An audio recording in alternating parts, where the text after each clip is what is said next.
One of you guys sent me... Oh, one of you guys sent me this iPad to fix the screen on. Let's fix the screen on it. As always, we start with some Chinese heat. I call it Chinese heat because the screen is in Chinese. I don't know how to change it. Okay, we need a razor blade for technical purposes only.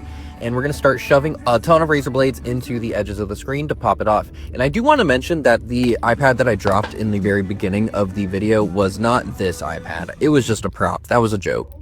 This part is pretty magical. If you're not familiar with these kinds of iPads, they have two screens. The outside screen, this piece of glass, is actually the touchscreen controller. It does not work if you touch the other side. However, still really cool to know that you have two screens and they do two totally separate things.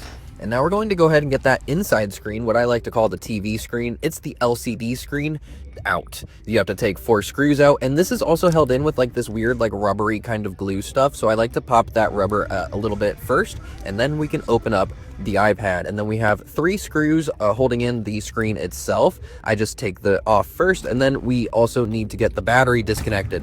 We're going to take the whole entire screen out, including the home button right now, and then we need to get the home button out, which uses a little bit more Chinese heat, and we're going to pull this cable off. Home button is irreplaceable. If you want to keep Touch ID, you can replace it without Touch ID, but that's whatever. Okay, so then you also need to take out this bracket on top for your camera, so your camera gets nice and aligned, and then you can yeet that screen. One thing that a lot of people do wrong is leave that little white ring, and then they have a double white ring, and that makes it uneven. Another thing that people do wrong is they get this bracket non-center, and I like to just keep the whole entire button with its cabling all in conjunction so that it stays in exactly the right spot. And now it's time to remove all of the glue and adhesive. This is almost the most important step of the whole entire iPad repair.